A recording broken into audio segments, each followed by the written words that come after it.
ये नाकामी तो मुझे कहीं ना कहीं आप लोगों की भी नजर आती है कि आप लोगों ने पूरी शिद्दत और हिद्दत के साथ आवाज़ शायद नहीं बुलंद करी। अभी तक दुनिया में मैसेज नहीं गया कि भारत के वो प्लेयर जो भारत का गौरव हैं, भारत के वो रेसलर, आप समझते हैं कि रेसलर क्या होता है, जो दूसरों को धूल चटा कर आता है। आज वो 72 घंटे से यहाँ बैठा वो धूल चाट रहा है, वो उम्मीद की तरफ देख रहा है, भारत की तरफ, आप लोगों की तरफ, भारत की जनता की तरफ, भारत के बुद्धिजीवियों की तरफ, कि कौन है जो हमारे लिए आवाज उठाए, कौन है जो हमारे साथ यहाँ पर खड़ा हो। कहाँ छिपा हुआ है?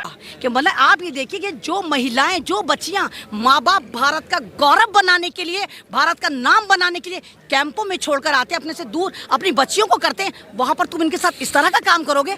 अब आप बताइए, जब इन महिलाओं को सारा भारत सुनना है, क्या भारत की वो कौन सी माँ है जो अपनी बेटी को कहेगी जा तू लुटने के लिए जा, कबड्डी खेल, कुश्ती खेल, हॉकी खेल, फुटबॉल खेल।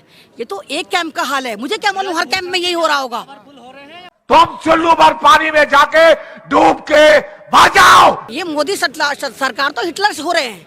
ये तो ये सोच रहे हैं कि हर जुल्म को हम बंदूक से, हर जुल्म को हम अपने हिटलर शाही से झुका देंगे। इस तरह नहीं होता। डरिए, उस आह से डरिए, उस माँ की आह से डरिए, उस बेटी की आह से डरिए जो 72 घंटे से इंसाफ के लिए आपको देख रही है। 5,000 लौटे दिख जाना चाहिए। सपोर्ट करिए। अंधभक्ति अच्छी नहीं है, भक्ति अच्छी है। आप अंधभक्त मत बनिए। अगर बीजेपी में भी कोई गलत काम होता है तो आप उसको उजागर करिए। उजागर नहीं कर सकते, कम से कम उन लोगों के साथ खड़े हो जाइए जो उस काम को गलत कह रहे हैं। आप इतना तो कर सकते हैं ना, अगर एक महिला कह रही उसके साथ गलत हुआ है उसको सुनिए, क्योंकि एक महिला चाहे कैसी भी हो वो झूठा इल्जाम अपने कैरेक्टर पे नहीं लगा सकती कि मेरे साथ गलत हुआ। और वो महिला जो देश का मान सम्मान हो, जो गोल्ड मेडल लेकर आई हो, वो कहेगी कि मेरे साथ गलत हुआ, यानी गलत हुआ है।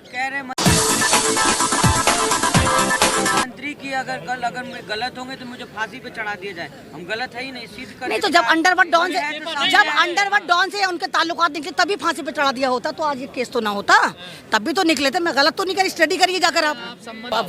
पब्लिसिटी तो आप करते हो, आप ही तो उनको हीरो बना के पेश करते हो। अगर आप ही उनका भांडा फोड़ अभियान चलाओ, जब वो इलेक्शन में खड़े उनके तमाम चिट्टे काले चिट्टे लेकर आओ, तो ये क्या सांसद बनेंगे? जो महिला का सम्मान नहीं कर सकता, जो संविधान का सम्मान नहीं कर सकता, वो सांसद कहलाने के लायक है? बीजेपी तो महिलाओं का सम्मान कर रहे, बेटी बचाओ बेटी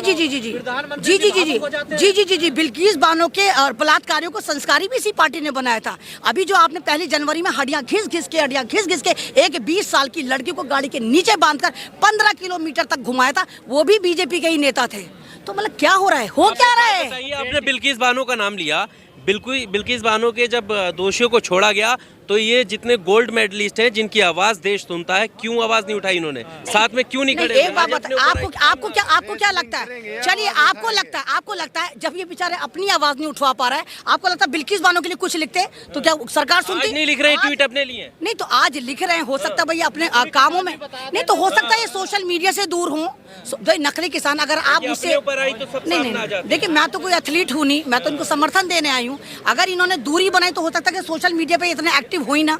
लेकिन हाँ, आज के बाद शायद ये भी सबक लेंगे कि हर मुद्दे पर बात करनी चाहिए। अगर कहीं महिला की बात, जवान की बात, किसान की बात, संविधान की बात है, तो भारत में हर इंसान को जो भारतीय है और कहता है हाँ हम सच्चे भारतीय हैं, तो उसको आवाज उठानी चाहिए, किसी भी मीडियम से उठानी चाहिए। ऐसी बचेंगे नारा जो है बेटी बचाओ बेटी पढ़ाओ, ऐसे नहीं बचेंगी। ऐसे तो खाली आप ट्विटर पे कह रहे हैं कि बेटी बचाओ और फिर बाद में आप ही के मंत्री संतरी, आप ही के कार्यकर्ता बेटी को माले गनीमत समझ के लूटे जा रहे हैं। बाप का माल समझ रखा है आपने। तो मोदी जी का प्रभाव नहीं है क्या नेताओं पर? नहीं तो मोदी जी का अगर कंट्रोल होता तो मोदी जी ने अभी तो बोला था कि क्या नाम है, हम एक खास तबके को नहीं करेंगे, आप पठान को बहिष्कार मत करिए। लोग तब भी लगातार कर रहे हैं, तो मोदी जी की सुनता कौन है भाई?